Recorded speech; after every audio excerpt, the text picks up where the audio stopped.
உங்களுக்கு இந்த வீடியோ பிடிச்சிருந்தா சப்ஸ்கிரைப் பண்ணுங்க, அந்த பெல் பட்டனை அழுத்துங்க. நாம இப்போ பழைய இட்லி மாவுல லாஸ்ட்ல கொஞ்சம் புளிப்பு வந்துடும் இல்லையா, அந்த மாவுல ஒரு போண்டா செய்ய போறோம். இப்போ அந்த போண்டாவுக்கு தேவையான பொருள் பாருங்க. கேரட்டு எவ்வளவு பொடுசா நறுக்க முடியுதோ அவ்வளவு பொடுசா கட் பண்ணி வச்சுக்கிங்க. ஒரு 50 கிராம் கேரட்டு, ஒரு 50 கிராம் கோஸு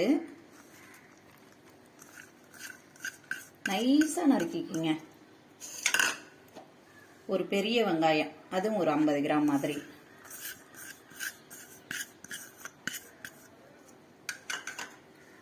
ரெண்டு பச்சை மிளகாய்,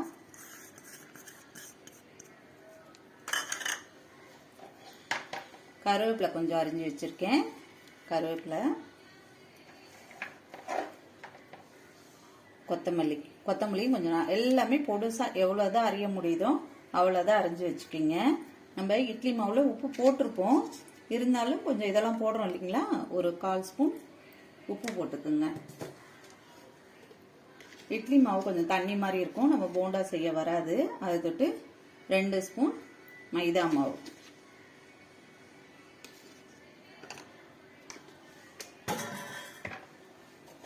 கடலை மாவு உங்ககிட்ட இருந்ததுன்னா மட்டும் 1 ஸ்பூன் போட்டுக்குங்க. ரொம்பலாம் போட வேண்டாம், கடலை மாவு 1 ஸ்பூன் மட்டும் போடுங்க போதும்.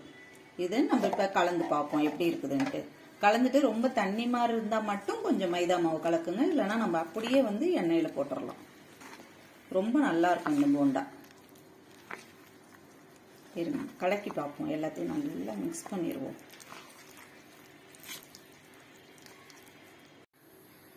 பாருங்க, இந்த பதத்துல மாவு இருக்கட்டும். பாருங்க, இப்படி ரொம்ப தண்ணி மாதிரி இல்லாத, ரொம்ப கட்டியாவும் இல்லாத இப்படி மாவு இருந்ததுனாதான் நம்ம எண்ணெயில கரண்டில உங்களுக்கு கையில எடுத்து போட முடியலன்னா நீங்க கரண்டிலேயே கூட அப்படியே முண்டு முண்டு போட்டுடலாம். உங்களுக்கு எது வசதியோ அப்படி செஞ்சுக்கிங்க. இப்ப எண்ணெய் காயுது, எண்ணெய் காஞ்சது இது எப்படி போடுறதுன்னு காமிக்கிறேன்.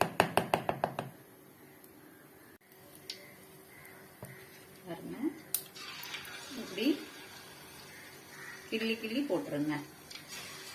உங்களுக்கு இப்படி வரலன்னா கரண்டில மொண்டு போட்டுக்குங்க.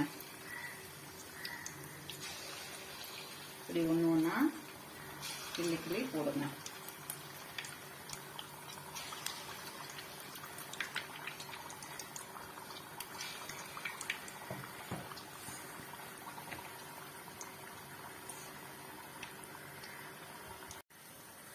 பாருங்க, இப்படி நல்லா கலர் மாதிரி பொன்னிறமா வரும். அப்ப எடுத்துருங்க. மாவுல நல்லா உள்ளுக்கு வெந்திருக்கும், மேல மொறு மொறுன்னு உள்ளுக்கு சாஃப்டாவும் நல்லா இருக்கும். இப்படியே எல்லாத்தையும் சுட்டு எடுத்துருங்க.